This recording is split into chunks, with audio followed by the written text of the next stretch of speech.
I wanted to talk about the samples to start.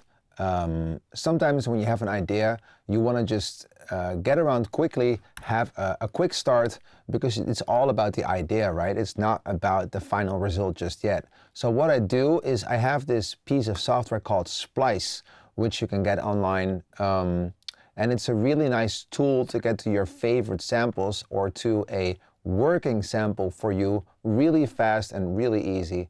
And as you can see, I have my own pack, which is called Protocol Presents Nicky Romero Volume 1. And meanwhile, there's a Volume 2 as well. And there's some presets in there that you can use. But talking about the samples, how do you start quickly and get something going in the shortest possible time? Now, I believe that it is important to just, for example, you grab a kick drum. Okay, this can be something that you like. You download it with Splice, and it is going to show up, and you can just drag and drop it to your project. I'm going to show you how.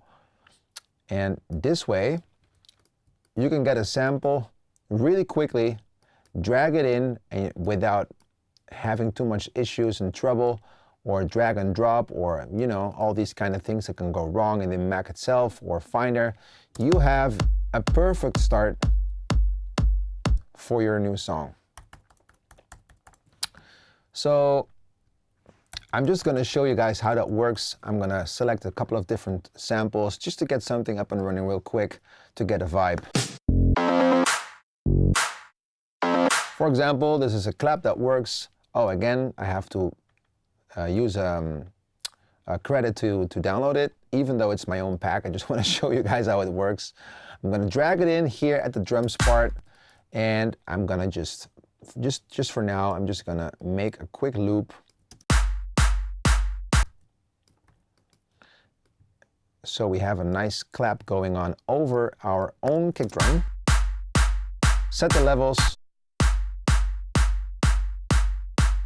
And we can even EQ it a little bit here if you want to.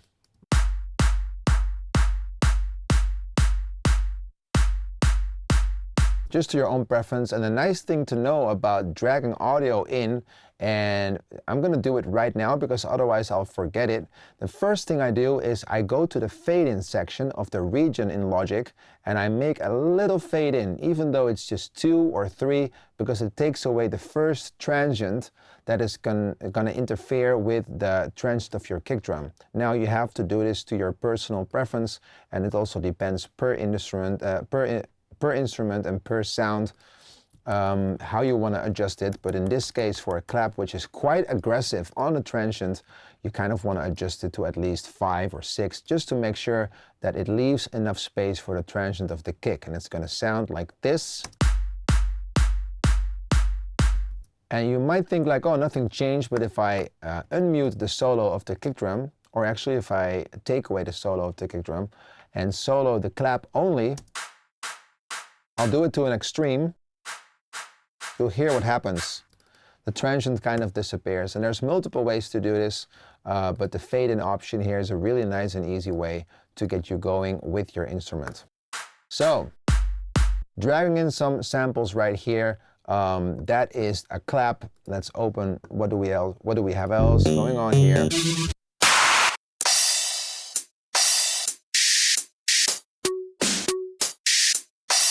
So there's a hi-hat that I like. I'll just pick it here, and I'm just going to make a rhythm with it. I can unsolo everything, and it's going to sound like this.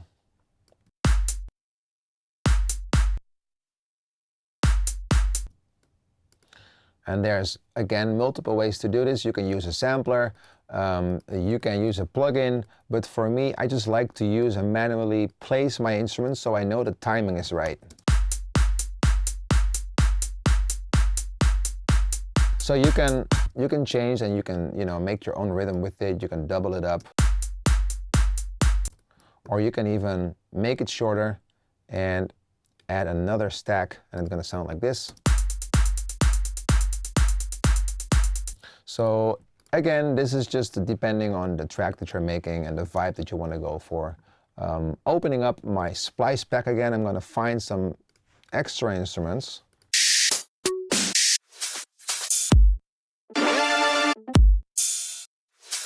This is also nice. It's like a ride, which is going to have the same function as the clap, but it's still going to fill the spectrum. So I'm going to take this one, drag it in again here at the drum section.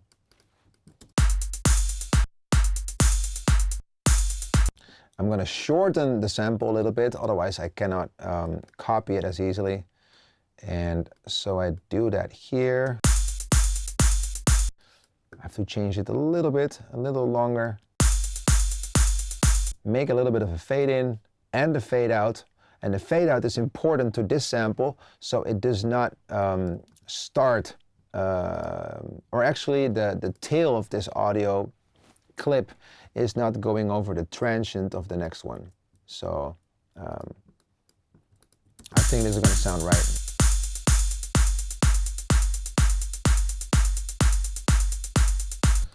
There you go. That's a nice start of a drum section. I can maybe add a loop or two.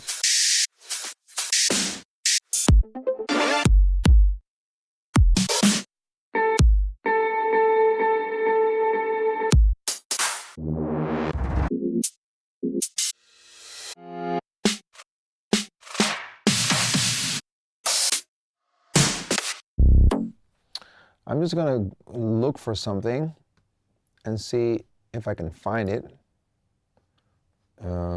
There should be a search option here, or maybe I have to go to the website.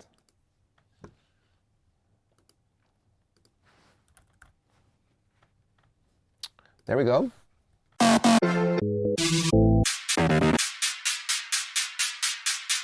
I'm just going to add this to the project here and drag it to the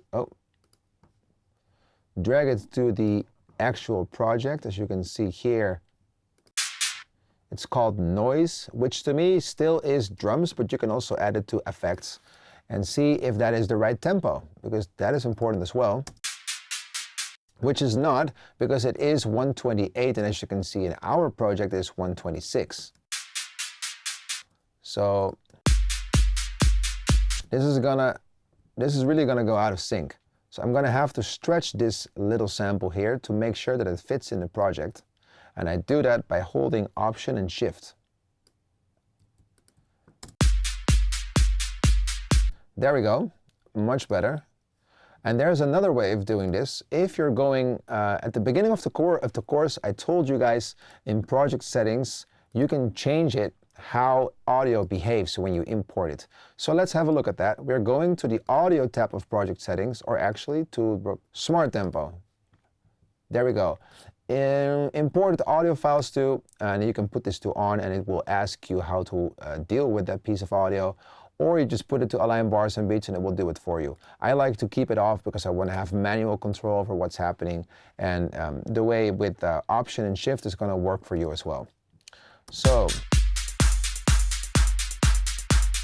now it's way too loud, but it can be an effect if I would like make it pan from left to right with, for example, a tremolo, or it's gonna have a nice effect in your project without really noticing what it is. So there we go. That's a loop that we already sliced to the right tempo. We have some percussion going on. We have a ride. And I think the fundament, and especially the drum fundament, is already here for a song. So we would need a clap and all that. Before I do that, I just want to show you guys how you make a start with MIDI and then go for the next section. So we build the track nice and with a good overview, so it's not going to be too much information in once. Also for me, I have to convert everything that I have in my head about my own production process and share it the right way with you guys. So if you have any feedback, if you want to know something in particular, feel free to hit me up and I'll try to help you as good as possible.